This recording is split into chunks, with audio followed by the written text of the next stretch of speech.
Alô amigos, alô amigas, estamos iniciando o nosso Economia e Desenvolvimento. Primeiro programa do mês de março aqui de 2025, passou janeiro, passou fevereiro e passou sobretudo aquela festa que é muito aguardada por milhões de brasileiros, né? Que tem lá as suas intempéries, tem lá as suas contradições, mas é uma festa que mobiliza muito a população brasileira ainda, sobretudo no norte e no nordeste, principalmente da Bahia para cima. De qualquer maneira, estamos aí iniciando praticamente o ano.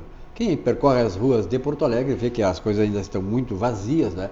Tem muita gente que saiu, foi para o litoral, Santa Catarina, o próprio litoral do Rio Grande do Sul e o próprio interior do estado. Muita gente aproveita e vai para o interior visitar sua terra, visitar parentes, enfim.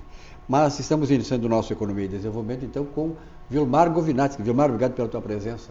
Eu que agradeço, Silvio. Ora, fazia algum tempo que eu não vinha no programa Economia e Desenvolvimento, esse programa tão importante que traz informações, traz debates, traz pessoas aqui, não é, que contribuem bastante para a nossa sociedade. E eu fico muito grato e muito honrado também de participar, mais uma vez, do Economia e Desenvolvimento. Aliás, o Economia e Desenvolvimento que está fazendo 25 anos, né? 25 anos. Nós começamos lá com o chamado Panorama da TV Bandeirantes, e depois percorremos outros canais abertos e agora, claro, é aquilo que nós sempre dissemos, né? Que o futuro sempre foi da internet. Então, os canais abertos, hoje os canais de televisão tradicionais, antigos, né? Perderam a sua importância relativa na sociedade. Bom, Vilmar, como é que foi de carnaval? Eu tinha um grande carnavalesco, um folião, né? Um Pierrot, certamente desfilando com as colombinas e tal. Como é que foi o carnaval? Sabe que nunca foi minha praia o carnaval. Aliás, eu passei o carnaval justamente na praia com a minha mulher e curtindo uma sombra, não um sol, curtindo uma sombra embaixo do guarda-sol e vendo o movimento da praia. Mas eu considero o carnaval um evento consagrado no Brasil que sempre trouxe bastante notoriedade para o país e sempre trouxe divisas, na verdade, com o turismo. Então eu não condeno o carnaval, eu disse que não é a minha praia, porque é uma questão de característica pessoal. Mas eu entendo o carnaval como um grande acontecimento no Brasil, que sempre colocou o Brasil, né, num plano de reconhecimento no mundo todo, por ser um país que sabe fazer uma festa linda, maravilhosa, com bastante diversidade, com bastante espetáculo. Bom, fora essas questões, né, Vilmar, eu acho particularmente que o carnaval, ele, no Brasil hoje, ele acabou tendo um sentido diferente dos carnavais de antigamente. Ou seja, hoje a depravação dos costumes, quer dizer, o ser humano vira bicho no carnaval. Então, esse é o lado ruim do carnaval. Tanto é verdade isso que, por exemplo, uma estatística saiu agora essa semana, que o número de turistas de fora, no Rio de Janeiro, caiu 55%. Por que será isso? Porque o carnaval perdeu a sua essência da alegria e tal. Hoje é depravação, é perversão sexual. Quer dizer, então, esse é o lado ruim do carnaval. Eu não sei se nós um dia teremos essa reversão das coisas. Valores são destruídos, a depravação pega crianças, inclusive. Então, esse é o lado maléfico do carnaval. É uma festa que está sendo hoje usada, nós sabemos bem por quem, né, para fazer com que o ser humano seja degradado na sua essência, na sua ética e na sua moral. Esse é o grande momento assim, que a gente condena o carnaval. Por isso, as pessoas perdem a sua, digamos assim, a sua honra, a sua dignidade, e aquilo ali é muito complicado. Veja bem, se nós tivéssemos para a nossa vida diária, para conquistar as coisas para a nossa família, para progredir e prosperar, o mesmo ânimo, né, a mesma disposição que se tem no carnaval, certamente as nossas vidas seriam diferentes. Então, esse é o lado que eu condeno no carnaval e não há nenhuma preocupação. Essa queda nos turistas no Brasil já mostra que o turista está vendo que o carnaval já não é aquilo que já foi um dia e trouxe, como o Vilmar disse, e ainda traz, certamente não traz mais do que já trouxe, não só turistas, mas divisas para o país. Mas, Vilmar, o ano de 2025 está começando, passou o carnaval e está começando o ano praticamente de 2025. Nós vemos aí que o Brasil está com um governo que nós sabemos o propósito desse governo. Ele tem um processo e um propósito que é de destruir as instituições nacionais. Quando eu digo destruir as instituições nacionais, é tomar as instituições nacionais e colocá-las a serviço de uma ideologia. Tá? E esse propósito e este processo todo está sendo, não só, hoje já nem tanto de maneira velada, mas claramente desenvolvido. Isso é preocupante. Isso é muito preocupante, Silvio, até fazendo também um link, como tu disseste, em relação ao Carnaval. O Carnaval também é uma instituição que, na verdade, foi tomada por ideologia. Então, tudo aquilo que nós tínhamos, aquelas marchinhas carnavalescas que nós tínhamos outrora, quando todo mundo brincava, o som de uma letra sem maiores consequências, né? Exatamente. Um limite, né?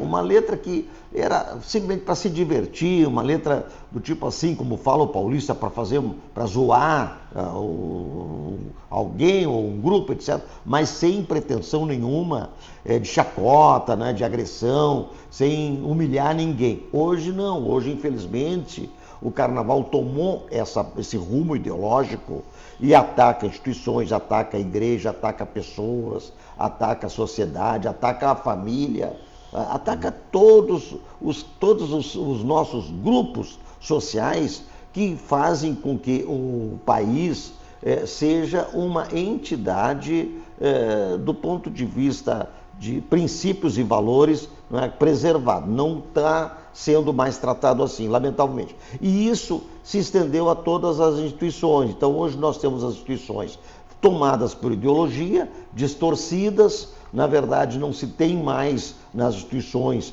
aquele purismo que tinha antes, no que diz respeito até às tomadas de decisões, às próprias performances das instituições, no que diz respeito à sua conduta perante a própria sociedade. Então, a gente vê hoje, assim, reitores assumindo uma universidade e fazendo dancinhas, né, que não diz respeito à liturgia do cargo. A gente tem instituições fazendo declarações que fogem, inclusive, da própria índole da sociedade brasileira, que ainda é, graças a Deus, e tomara que assim se preserve, é conservadora. Conservadora no bom sentido, não é conservadora no sentido reacionária, não pode modificar. Não. A sociedade brasileira evoluiu muito, assumiu muitas coisas que antes até não aceitava. Graças a Deus houve uma flexibilização, mas também nós não podemos partir para generalização e principalmente para coisa assim de, como tu disseste, né, para perversão. Nós temos que saber evoluir, tá? Nós temos que saber respeitar a diversidade, nós temos que saber cuidar das crianças, cuidar de todas as questões raciais, cuidar de todas as questões que diz respeito a próprio trabalho, né, e tal, mas não podemos avacalhar, que é o termo, né, que a gente pode dizer aqui. E esta tendência dentro das instituições é de avacalhar, na verdade, o que é extremamente lamentável. O grande problema, né, Gilmar, é essa questão da instituição. Veja bem o seguinte, no curso de economia que eu fiz lá atrás, no começo da década de 70, a economia criou, de uns tempos para cá, de 50 anos para cá, criou a chamada economia institucional. Por quê? Porque o processo econômico, toda a economia contemporânea, vislumbrou que o ideário principal para que as empresas possam as economias, os países, se tornem nações respeitáveis, é que eles tenham instituições perenes, sérias, e que tenham essas instituições, as suas funções, dentro de um padrão ético e moral que seja aceito pela sociedade, que seja exatamente o espelho do que é a sociedade. Então, esse é o problema. As instituições hoje, elas estão tomadas por uma ideologia que ela quer destruir esse tecido ético e moral das instituições. E aí desmoralizam as instituições. Vou dar um exemplo só. As Forças Armadas.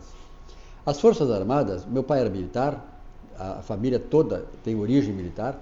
As Forças Armadas sempre foram, ao longo das décadas e até do século passado, foram a principal instituição nacional, Forças Armadas. Qual é hoje a forma como a sociedade vê as Forças Armadas? Ela está lá depois de 10º lugar. Por que isso?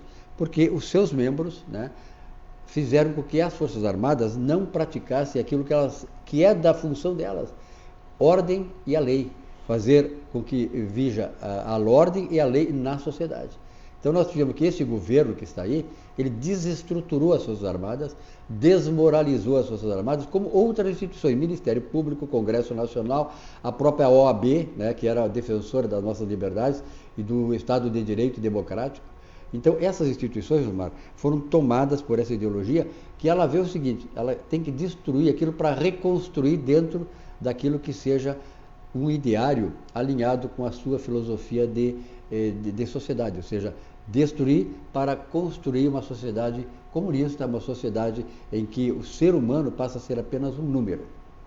É uma sociedade que não deu certo em lugar nenhum. Não deu uma certo sociedade que não existe em lugar nenhum como uma sociedade próspera, uma sociedade que realmente dê ao cidadão a sua posição social, o seu bem-estar, o atendimento às mais básicas necessidades. Então vamos lá, Forças Armadas e demais instituições que citaste, mas veja bem, isso aí começou lá na década de 80 com a tomada dos sindicatos. Foi as primeiras instituições que foram nefastamente assumidas por essa ideologia, foram os sindicatos trabalhadores. E já havia ali um propósito de destruir o empreendedor. E isso é terrível, porque o empreendedor, o empreendimento, as empresas, são o que trazem prosperidade. É o sustentáculo de uma sociedade que prospera, que gera riqueza e conseguindo gerar riquezas, consegue distribuir. Se não gerar riqueza, não distribui. O que aconteceu depois disso? Começaram também a serem invadidas por essa ideologia as escolas, as universidades, e hoje nós não temos mais só universidades. Hoje a coisa já está começando, até na pré-escola, até no curso no primeiro grau, já está começando a disseminar essa ideologia destrutiva. Então, voltando àquilo que tu falaste, a questão da economia, e tu, como economista, dá aula para nós, né? Como é que a economia vai conseguir prosperar? Como é que ela vai ter êxito, né? e gerar renda, gerar emprego, gerar divisas, né? Gerar impostos? Como é que ela vai fazer se tiver uma ideologia dizendo que o empreendedor é bandido, é ladrão, é explorador da mão de obra, é sonegador, enfim, tudo de ruim. Tá? Então o empreendedor é um cara que é vagabundo, não faz absolutamente nada, só ganha dinheiro em cima do trabalho dos empregados. Que a gente sabe que não é nada disso. O empreendedor, quando coloca o seu dinheiro, ele tem que cuidar muito bem daquilo, do seu investimento. Assume um risco enorme. Enorme, total. Assume o risco. Não só climático, mas institucional. Tudo. Né? Ele assume o risco com o empregado, assume o risco com o governo, assume o risco com as condições climáticas, com as condições, inclusive, a pandemia, por exemplo, como claro. Aconteceu, o enchente em Porto Alegre e municípios vizinhos, não aconteceu. Então é um risco enorme. Só ele assume, mas ninguém. Absolutamente mais ninguém. Se isso aí não for preservado, se nós não tivermos o empreendedorismo consolidado, bem cuidado e apoiado, como é que a economia vai crescer? Onde é que nós vamos arrumar emprego? O Estado assume. Sim, mas para ele assumir, ele tem que ter renda. A gente sabe, puxa vida, a gente sabe. Olha os governos que antecederam ao governo atual, não é? E que foram governos estatizantes, deram prejuízo em todas as suas empresas estatais, o que está se repetindo hoje novamente. Então a gente sabe que uma empresa estatal não tem o mesmo rigor de cuidado que uma empresa particular e não tem como gerar renda suficiente, em hipótese alguma, para poder sustentar a sociedade no seu bem-estar, no seu bem comum. Não tem jeito. Ou o empreendedorismo é particular, é privado, ou então nós vamos virar aquilo que já sabemos que acontece nos países que são estatizantes, não é? Com essa ideologia comunista, socialista, dê o nome que der. Né? Eles vão à breca e o povo começa a comer, sei lá, né? Não tem mais nada no supermercado, não tem assistência, não tem moradia, né? Empobrece mesmo, de verdade. Bom, Gilmar, para concluir nosso bate-papo aqui, nós sabemos que o Brasil, o mundo todo hoje é muito universalizado, ou seja, as relações entre os países, os blocos continentais, estão muito estreitas. Né? O Brasil vive nesse mundo também. E é uma relação de conflito, uma relação conflituosa do Brasil com a maior economia do mundo, ela é aquela que inclusive nos deu sustentação há muito tempo e ainda nos dá sustentação por importar muito dos nossos produtos aqui, que é a relação Brasil-Estados Unidos. Veja bem, esse conflito diplomático começa a ficar cada vez mais evidente e mais forte. Eu acho que não era a hora, né, Gilmar, do Brasil declarar uma guerra para um país que sempre foi um país amigo do Brasil, né, e que, de certa maneira, o que tem feito é justamente alertar o país para os perigos que nós temos aqui dentro, interno, e nas nossas relações com a China. Como é que tu está vendo o desenvolvimento desse problema todo, né? Agora o Trump assumiu dia 20 de janeiro, nós estamos há 2 meses praticamente, né? E já fez muita coisa, o mundo todo já se mobilizou muito em relação à eleição do Trump. O que tu achas que nos espera este ano em relação a esse conflito com os Estados Unidos? Primeiro assim, quando se fala em negócios e no negócio a temática principal é a ideologia, o negócio não vai ser bom. Não vai ser bom. Quando se fala em negócio, mas a temática principal é a comercial... As relações comerciais. Exatamente. Aí as coisas acontecem de fato. Então o conflito na área que está acontecendo com os Estados Unidos é um conflito ideológico, não é um conflito comercial. Quando a gente vai negociar, mesmo que seja com um irmão, parente, um amigo, a gente obviamente vai negociar aquilo que sempre se diz, que é bom para os dois, tem que ser bom para os dois. Agora, quando se fala em conflito, em questões ideológicas, bom, aí a gente sabe o que vai acontecer, né? Então, essa relação que nós temos aí com os Estados Unidos, contracenando com a relação que temos com outros países como China, viés aí de países socialistas e até totalitaristas, até não, e totalitaristas, e isto é o conflito ideológico. Então nós vamos negociar o quê? Nós vamos negociar aquilo que é ideologia. Tu é do meu time, tu é da minha simpatia. Não, então tá, não é?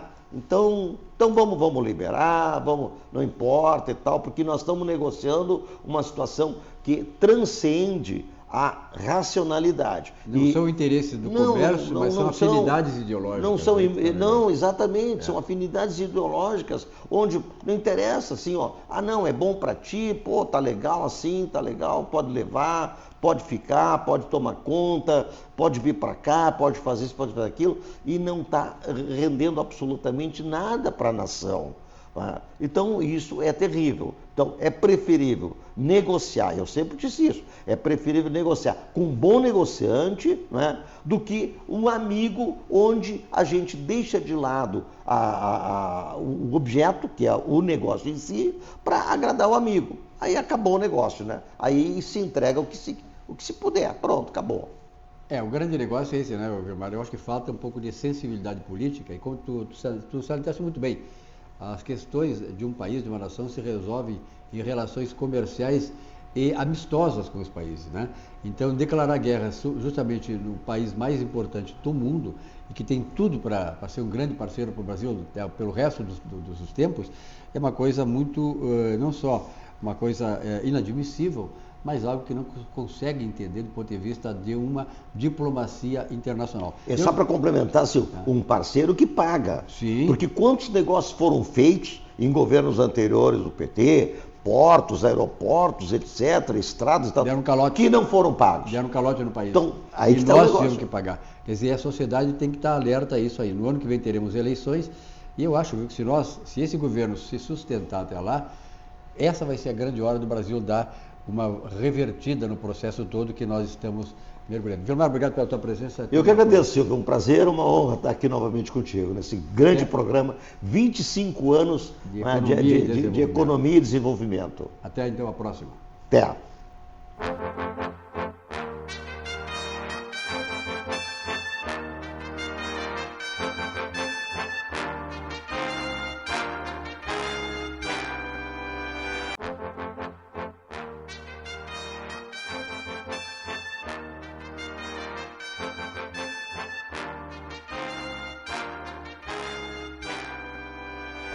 Muito bem, neste momento do programa vamos para o espaço que já é consagrado aqui, conversando sobre contabilidade.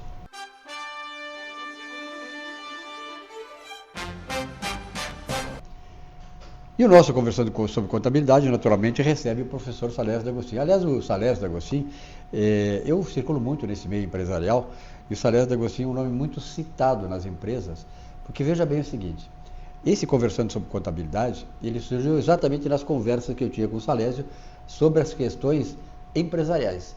As empresas que têm sucesso, aquelas que não têm sucesso e aquelas que ficam aí, né, entre Dom Juan e Mendonça, como diz em Uruguaiana, e que não vão a lugar nenhum. Por quê? Porque elas não têm uma contabilidade consolidada, não têm um profissional capaz de trabalhar na questão da contabilidade da empresa, porque esse é o fundamento básico para que ela possa se desenvolver, crescer e prosperar.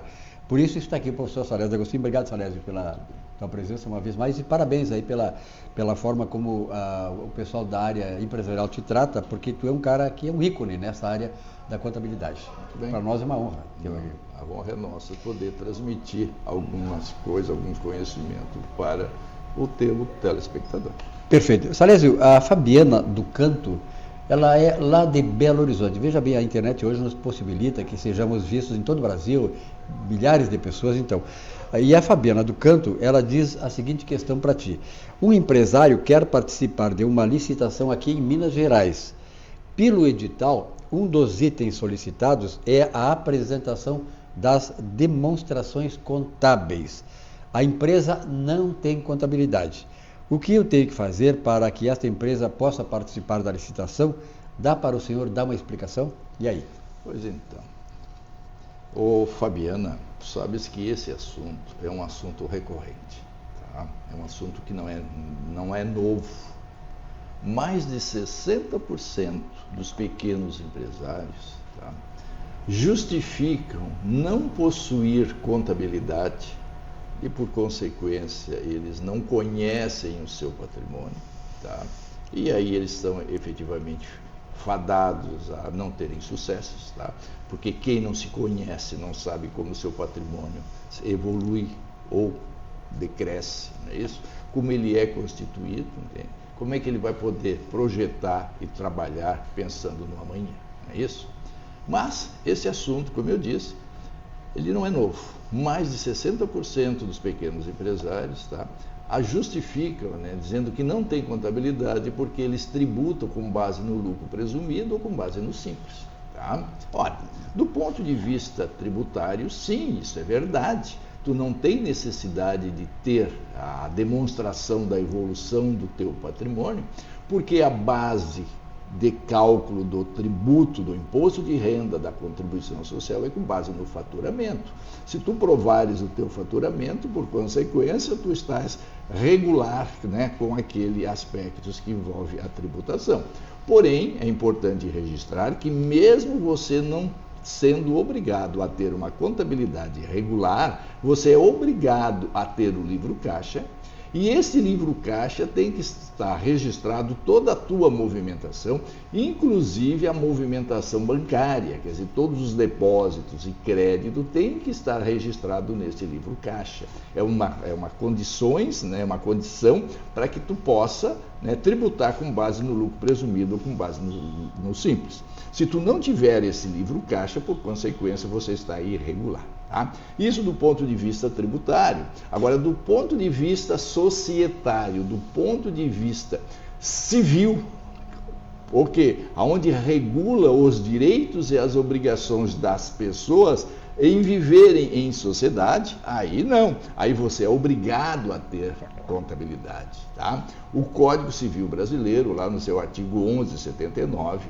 ele é taxativo. Diz que todo empresário e toda sociedade empresária é obrigado a ter contabilidade e a levantar, né, anualmente o balanço patrimonial e o demonstrativo de resultado econômico. Tá? Então isso é uma obrigação tua. Tu não pode te integrar na sociedade sem que tu tenha esse demonstrativo. Você tem que entender uma coisa, é que a pessoa física e a pessoa jurídica, ela possui características comuns. Olha, como é que uma pessoa física existe? Então você sabe que ela existe através da prova da existência do corpo. Se eu tenho o corpo, essa pessoa existe. Agora, para que ela possa se integrar na sociedade, eu tenho que ir até um cartório civil, não é isso? E fazer o registro daquele corpo, não é isso? Para que ela possa se integrar na sociedade. A pessoa jurídica é a mesma coisa, só porque é o inverso. A pessoa jurídica, primeiro, ao invés de tu ter o corpo, não. Ao invés de tu ter, né? Primeiro tu faz o registro. Eu quero ter a pessoa jurídica, ok? Então aí eu crio a pessoa jurídica, registrando no órgão competente, e a partir daí eu preciso ter o corpo para me integrar na sociedade. E esse corpo da pessoa jurídica, ela é representada pelas demonstrações contábeis, é o balanço patrimonial e o demonstrativo de resultado econômico. Isso você tem que entender.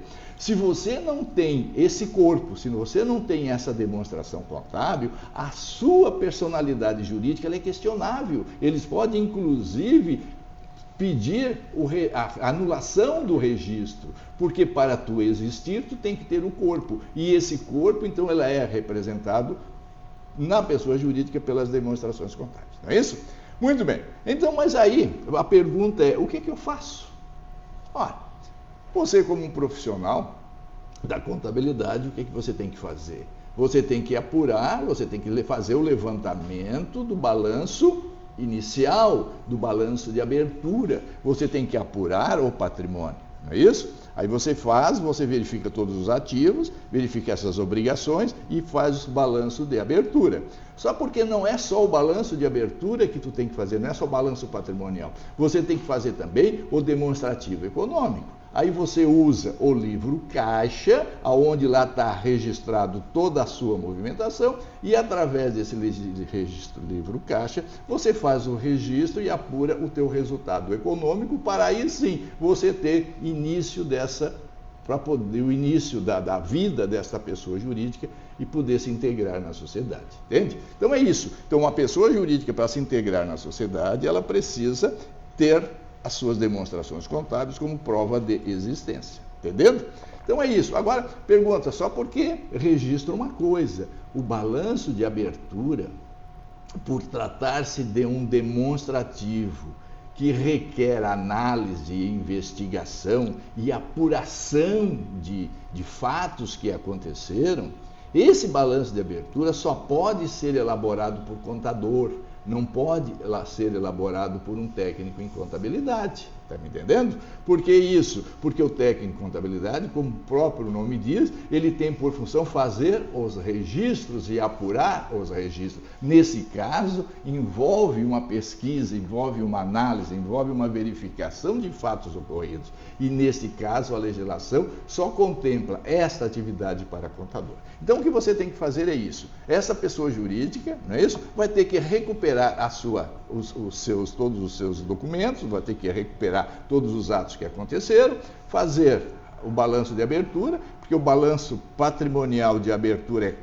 coisas que aconteceram no passado, né? E aí você tem que fazer esse demonstrativo e depois o demonstrativo econômico do exercício você apura através do livro caixa, tá bem? É isso aí, uma coisa não é difícil, é simples, mas você tem que entender, e os profissionais têm que entender, que as pessoas jurídicas, elas são obrigadas a ter contabilidade.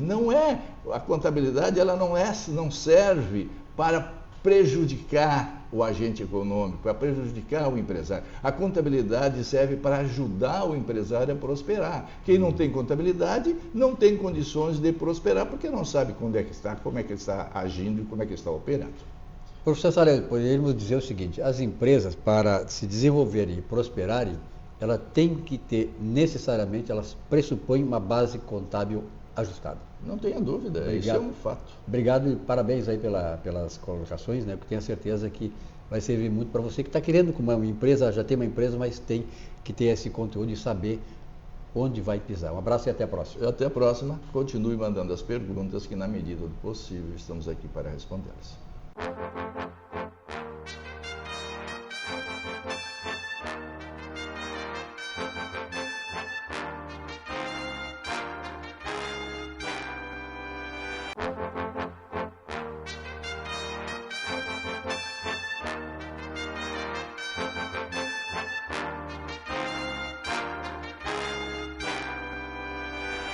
Muito bem, estamos recebendo aqui nesse espaço do Economia e Desenvolvimento o Edemir Simonetti, que é o cancã da gastronomia do Rio Grande do Sul, quiçá do Brasil.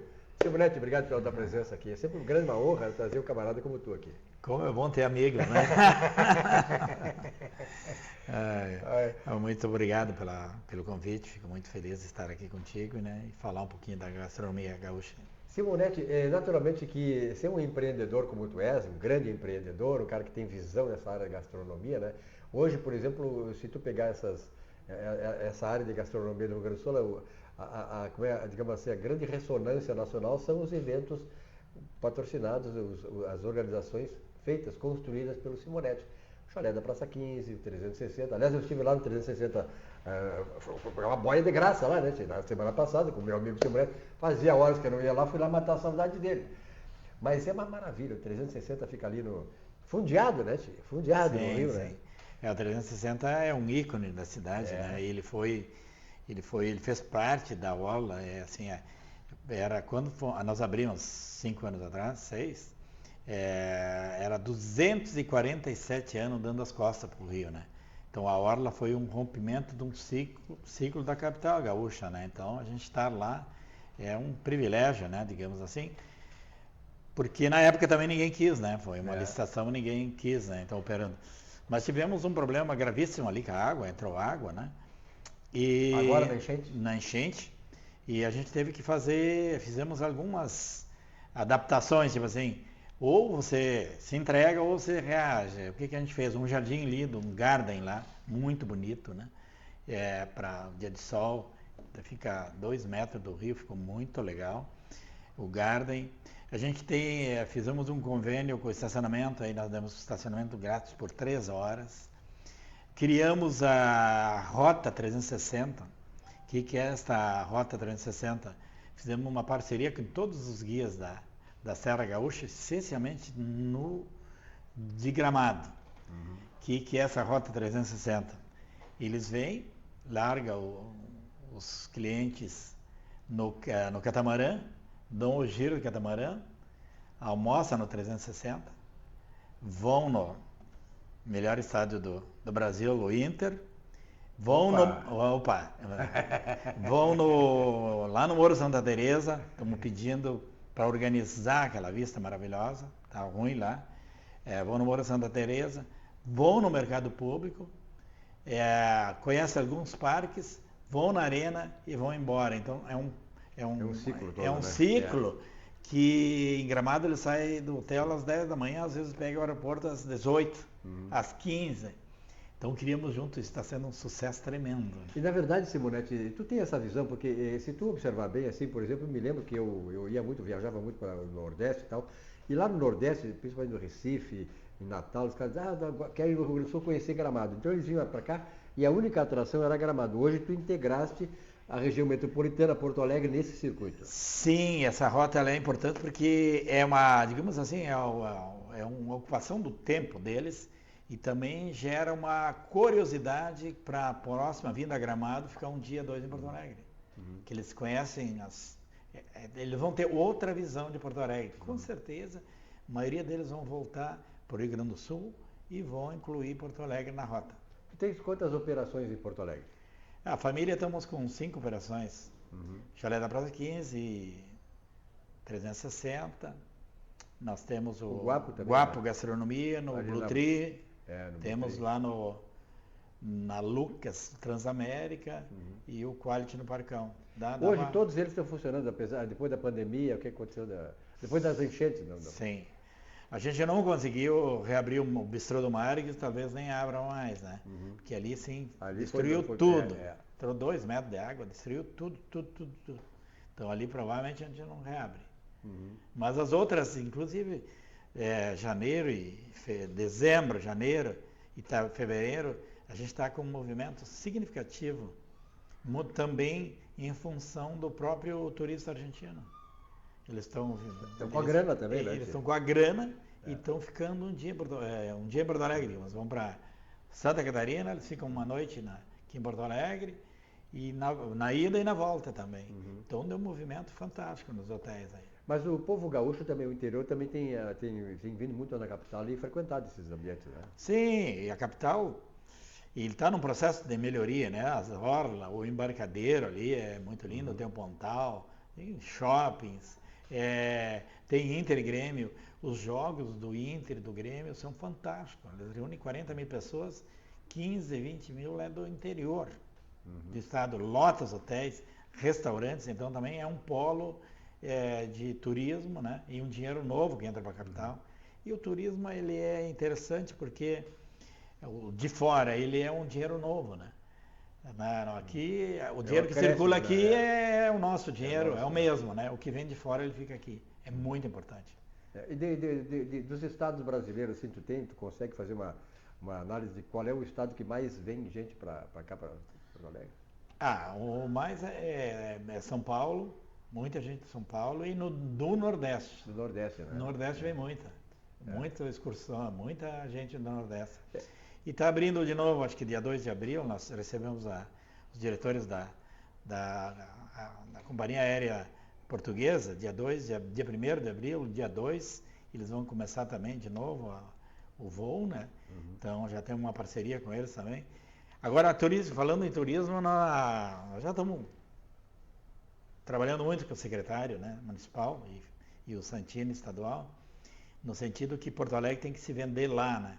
A pessoa, quando ela vai comprar um pacote, lá em São Paulo, em outros estados, que inclua um dia 2 Porto Alegre, né? Esse movimento ele tem que ser feito imediatamente. É uma atração, não é para vocês, claro, mas é atração para o cara também, o cara que vem de lá, ele não vai só visitar um local, né? Isso que é importante, né? Sim, tu vai Gramado 3, 4, 5 dias e fica 2 em Porto Alegre. Tu sabe de uma coisa, na década de 70, eu trabalhava na Secretaria de Turismo aqui do Estado e era secretário Mário Bernardino Ramos. Sim. Eu não sei se tu te lembra. Me lembro, claro. Esse camarada, ele chegou um dia para mim e disse: Silvio, eu era assessor de imprensa dele.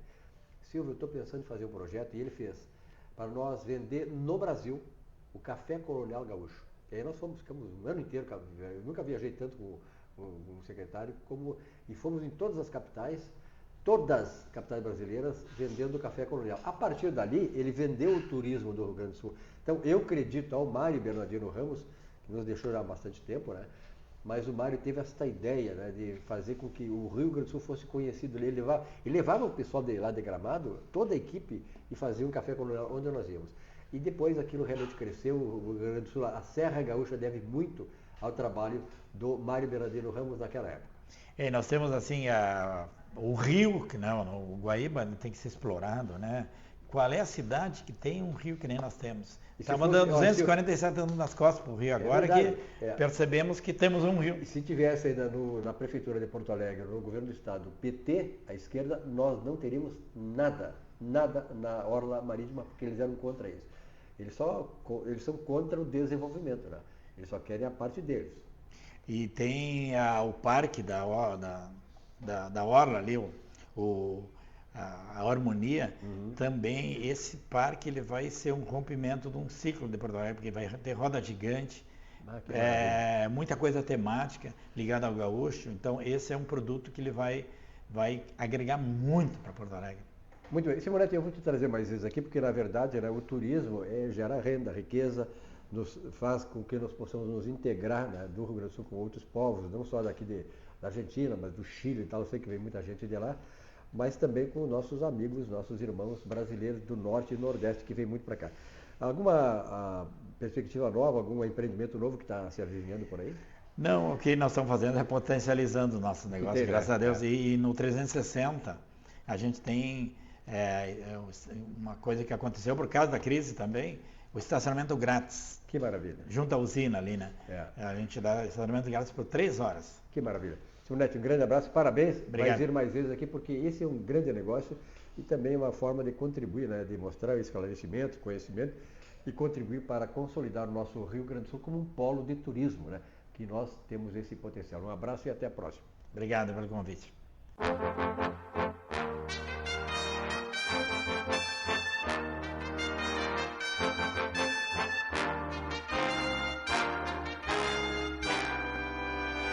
Bom, a questão tributária é uma questão que nós, aqui no programa, sempre é uma questão recorrente, porque nós sabemos que hoje no Brasil nós temos uma complexidade tributária E isso atrapalha muito os empresários, quer dizer, é muito custo para a empresa.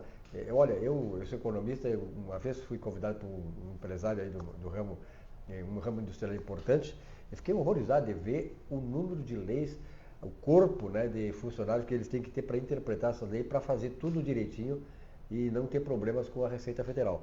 E o Giovanni D'Agostini, além de advogado, ele é contador. Giovanni, essa é uma realidade brasileira. Obrigado pela tua presença. Silvio Lopes, como sempre, uma grande satisfação, né, estar participando aí do seu programa. Sim, a legislação tributária brasileira é um pandemônio, né, é muito complexa, não é? E seguidamente tem interpretações jurisprudenciais diversas, né, que nos causam aí insegurança jurídica, né? Eu vim trazer para os senhores telespectadores um tema, né, que é uma nuance derivada de um outro tema, né, que talvez possa aí trazer algum benefício para alguns empresários, né, do ramo da autopeças, né, dos fármacos, enfim, né, de alguns produtos que aqui, principalmente no estado do Rio Grande do Sul, mas também de outras localidades do Brasil, tributam o ICMS através da substituição tributária, o ICMS-ST, né. O que acontece é que, num passado recente, o Supremo Tribunal Federal definiu que não ingressa no conceito de receita bruta o ICMS incidente sobre as vendas, né? Então, as empresas que vendem mercadorias, quando as vendem, né, tem o ICMS destacado na nota fiscal da venda, e o STF definiu que aquele ICMS destacado na nota fiscal da venda não integra a receita, né? Então, quando o sujeito vai pagar o PIS, a COFINS, que são tributos que incidem sobre a receita, aquele ICMS tem que ser expurgado da receita bruta. Então, a base de cálculo do PIS e da COFINS, digamos, sofreu uma redução, né? Mas, para alguns ramos da economia, o ICMS ele é pago pelo importador ou pago pela indústria para toda a cadeia para frente, né? Então, vou pegar ali autopeças, né? O importador ou a indústria paga mais o ICMS porque fica desonerada a tributação do ICMS para o atacado e para o varejo. Aí acontece o seguinte fenômeno, né? O atacado e o varejo, quando vendem essas mercadorias, não vão ter mais o ICMS destacado nas suas vendas, tá? Não vão ter mais, porque eles estão desonerados de pagar na cadeia deles, no caso, na etapa deles, o ICMS, porque já foi pago na etapa anterior, né? O que se chama de contribuinte substituído, tecnicamente, né? Quem pagou, no caso, quem pagou indiretamente o ICMS substituição tributária porque estava embutido na compra, né? Então, no caso, a indústria ou o importador, né, seria o contribuinte substituto, né, porque vai pagar o ICMS das etapas subsequentes, né, que é a substituição tributária para frente, que se chama, né, com o encerramento da tributação, né? E quem já pagou o ICMS indiretamente para trás, né, que seria o contribuinte substituído, né, não tem mais o ICMS destacado nas notas fiscais de vendas. E aí acabou gerando uma injustiça, né, porque embora no preço de compra dos produtos o ICMS da parte dele já tivesse sido incluído, né, ele não consegue deduzir da base do PIS e da COFINS dele, né. Parece ser um pouco complexo, e é mesmo, porque o sistema tributário é complexo, mas gerou essa discussão. Pois bem, aí o judiciário entendeu o seguinte, que o contribuinte substituído, né, que é aquele que revende mercadoria sujeita à substituição tributária, o ICMS substituição tributária embutido na compra, ele pode deduzir da base de cálculo do PIS e da COFINS dele, né? Embora seja ali um procedimento tanto quanto complexo, porque nem sempre é possível enxergar o ICMS substituição tributária do fornecedor dele. Por exemplo, se ele comprou do atacadista, já não, na nota do atacadista não tem a informação do ICMS substituição tributária. Então é um procedimento, de certa forma, complexo. Mas é possível, sim, isso traz uma economia tributária razoável, né? Que esses contribuintes substituídos, que é o que revendem produtos com substituição tributária, né, do ICMS, busquem, né, de certa forma, reduzir o PIS e a COFINS, inclusive do passado, né, mediante procedimento de auditoria, de aferição fiscal, né, no sentido de deduzir da base de cálculo do seu PIS e da sua COFINS, do ICMS pago pela indústria, né, ou pelo importador, né, referente à sua etapa da circulação da mercadoria. Giovanni, só te ouvindo aqui, eu já entendi bastante as coisas. Então, eu acho que o pessoal que está aí do outro lado, que está assistindo, que está envolvido com essa questão, com certeza também teve esse esclarecimento. E o programa está aí para exatamente isso, trazer especialistas dessas áreas para que eles possam esclarecer o nosso telespectador. Eu quero agradecer muito a audiência de muitos empresários que, inclusive, me ligam, conversam comigo, que realmente esse tipo de segmento aqui é muito bem-vindo no programa, porque ele traz exatamente aquilo que o empresário está precisando ouvir e que nem sempre ele tem condições de ouvir de maneira assim, né, tão presente na sua casa, no YouTube e tal, que nós colocamos no programa. Então, parabéns, muito obrigado e até uma próxima. Até a próxima. Um forte abraço para os telespectadores e para o senhor. Muito obrigado, da mesma forma.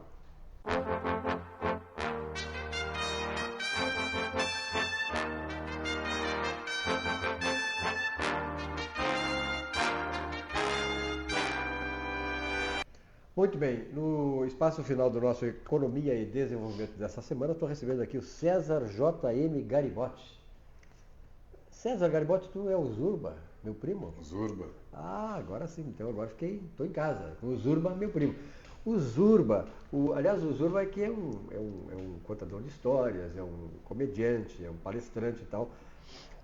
As tuas palestras ainda são meio bagaceiras ainda ou não? Não.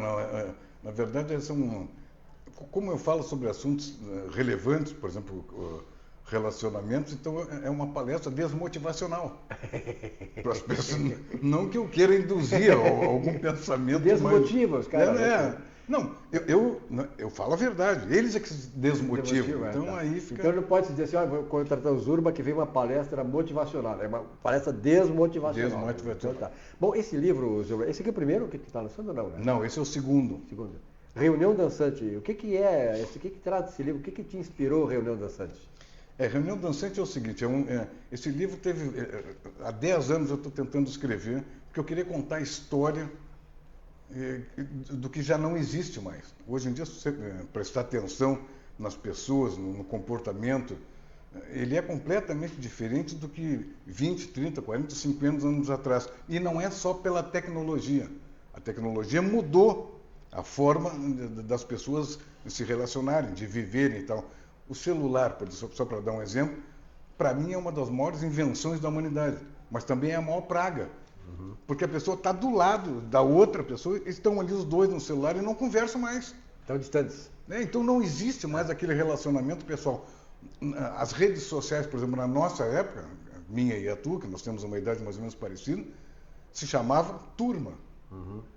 Então a gente falava ali, ia lá na frente, começava a gritar na casa do outro, falava com as pessoas, colégio, tu tinha turma para o colégio, para reunião dançante e tal. Então, no livro o que eu tentei fazer foi passar exatamente esse tipo de comportamento que existiu num determinado período. Porque a gente tinha objetivos ali também, né, Silvio? O primeiro objetivo, por exemplo, era arranjar uma namorada. Que hoje em dia o cara sai na rua ali... Então, tu conseguiste arranjar uma namorada? A pau e corda. Foi difícil. Imagina, né? Foi uma briga, mas eu consegui, não sei nem como, mas eu consegui. Mas tá, depois da namorada...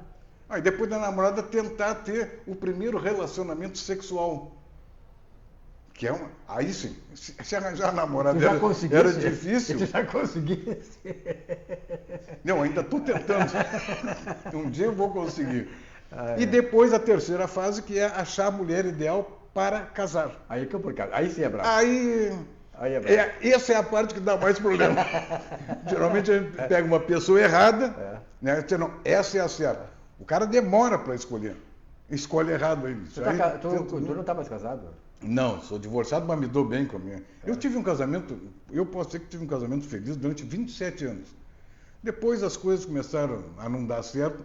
Não no relacionamento em si. Ela demorou 27 anos para te conhecer mesmo. Não, ela para se mancar, que não tinha condições. Pô, 27 anos. Agora, deixa eu explicar uma coisa para quem está assistindo, que é o seguinte: cada vez que eu venho aqui para dar uma entrevista possível, acontece um negócio. É um assunto sério, é livro, a gente está falando sobre Mas o livro trata disso aí. Literatura e tal. Aí não sei por que carga d'água, lá pelas tantas sempre vira conversa de quinta série. Todas as vezes não tem um negócio... Nossa, sério, né? Mas esse livro aqui, eu estou vendo aqui, né, o Flávio Dutra fez uma apreciação que tua e tal, né? Um tipo de um prefáciozinho, o Paulo Mota, o José Luiz Preves, nossos amigos, e o Ayrton Ortiz. Onde é que anda o Ortiz, hein? O Ortiz é presidente da Academia Rio Grandense de Letras, né? Ah, ele é presidente, Isso. foi meu vizinho lá. E agora é lá- tesoureiro da Academia Nacional. tesoureiro? Me dá o telefone dele, Não, Chico. mas tá louco, cara. Ele é tesoureiro, eu quero falar Mas com eu tô ele. ali com ele, não desgrudo. Ortiz, se ele tiver Ortiz, eu preciso falar contigo. Tesoureiro, cara, agora tu não me disseste isso. Bom, esse livro tem quantas páginas? Deixa eu ver aqui. Eu sou um cara que leio São bastante. 227 páginas. É o 230 páginas, tá certo, que é o máximo que... Mas o original, ele tinha mais de 400 páginas. Por uma questão econômica, eu fui obrigado a diminuir. Mas tu tem história, hein, para 400 e poucas horas. Não, mas dá para fazer uns 3 livros desses.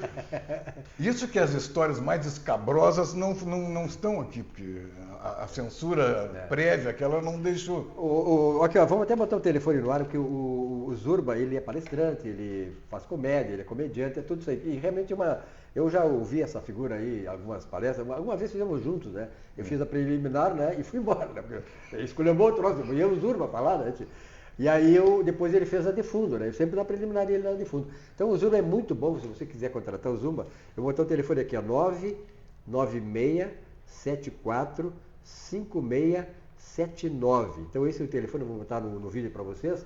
E que o Zurba vale a pena, realmente ele é uma figura que ele agita o ambiente, ele traz não só essas brincadeiras, tá, mas atrás de tudo isso aí tem mensagens importantes para nós. E aí, Zurba, como é que tu está vivendo nessa fase da vida? Deixa só bota o telefone, só o pessoal que está em Tóquio, Nova York, é 51, é Porto Alegre, tá?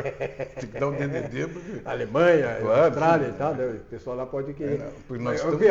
A Austrália tem que ter passagem, aí de volta paga, né? Claro. Tu vai e volta. Não, um livro, por mais incrível que pareça, quando você escreve um livro, tem um público que você acha que vai vender. Eu achei que ia vender uns 100 e poucos livros. Nós lançamos em novembro, eu já estou chegando quase em 500 livros em 3 meses. Que maravilha, cara. Mas funcionou, o que tem funcionado é o boca a boca, gente. Porque as pessoas leem, tu vai gostar, tenho absoluta certeza que tu vai gostar e vai falar para outras pessoas. Né? Não, eu já recomendo, eu acho que esse telefone é importante. Se quiser o livro, como é que faz? Pode telefonar também para ti? O livro custa R$ 75,00, já com a entrega para qualquer lugar do Brasil. Então, por esse telefone, no celular, vamos colocar aí. Só dá um oi ali, que aí eu já mando um link para fazer todas as instruções, não tem como errar ali. Zurba, eu sei que tu viajaste por todo o Brasil, aí, o Zurba é conhecido, tu fosse entrevistado, inclusive, de grandes figuras aí da televisão, né? Algumas não muito grandes. O Luciano Huck é baixinho. É baixinho, né? Da nossa altura. Hoje tu ser entrevistado pelo Luciano Huck não é uma coisa muito boa, né? Mas tem que... Mas era antes, né? Eles precisam de audiência, eles me chamam. É um negócio impressionante. Quando eles querem audiência, eles chamam o Zurba. O Zurba viajou por todo o Brasil, então eu acho importante, né? O que tu passa nas tuas palestras, Zurba? Não, eu falo basicamente de duas coisas. Que é muito conhecido entre nós dois, que é o pobre. O quanto é ruim ser pobre. Aliás, isso é uma coisa que eu nunca entendi. Eu sou radialista, escritor, jornalista. Eu tenho tanta qualidade que eu não sei como é que eu sou pobre até hoje. Então eu uso esse conhecimento para passar para as pessoas, para explicar como é que funciona. E a segunda parte é sobre relacionamentos. Eu faço esse show desde 2005. Eu vinha do rádio já com um programa com esse personagem de humor. E eu sempre conto que na transição, porque é um negócio interessante, desde 2005 eu faço transição. O pobre, eu estou falando do pobre, depois tem a parte do relacionamento. E sempre ali, exatamente nesse momento, eu digo assim, para o pessoal que está lá para mudar o assunto, né? Eu digo, só existe uma coisa pior do que ser pobre. Aí fica todo mundo esperando, que aí eu passo para a parte de relacionamento. Esse ano passado, eu fui fazer uma participação com um amigo meu e eu estava exatamente nessa parte, nunca ninguém respondeu, todo mundo fica parando. Aí eu falei, só tem uma coisa pior do que ser pobre, então. Aí alguém falou, casar. Matou, na mosca. Rapaz, era exatamente isso. Da mosca. Zurba, eu vou te trazer mais vezes aqui no programa, estamos chegando no final, aí tem que ser 57 minutos o nosso programa aí nessa fase toda, né? E parabéns para ti, sucesso cada vez mais. Vamos trazer outras vezes para ti, inclusive, contar um pouquinho da tua palestra, tá bom? Um abraço. Claro que sim. E até a próxima. Obrigado. Bom, obrigado, Zurba. Então, nós ficamos por aqui no nosso Economia e Desenvolvimento dessa semana. Um grande abraço para vocês, uma bela semana e até próximo programa. Até lá.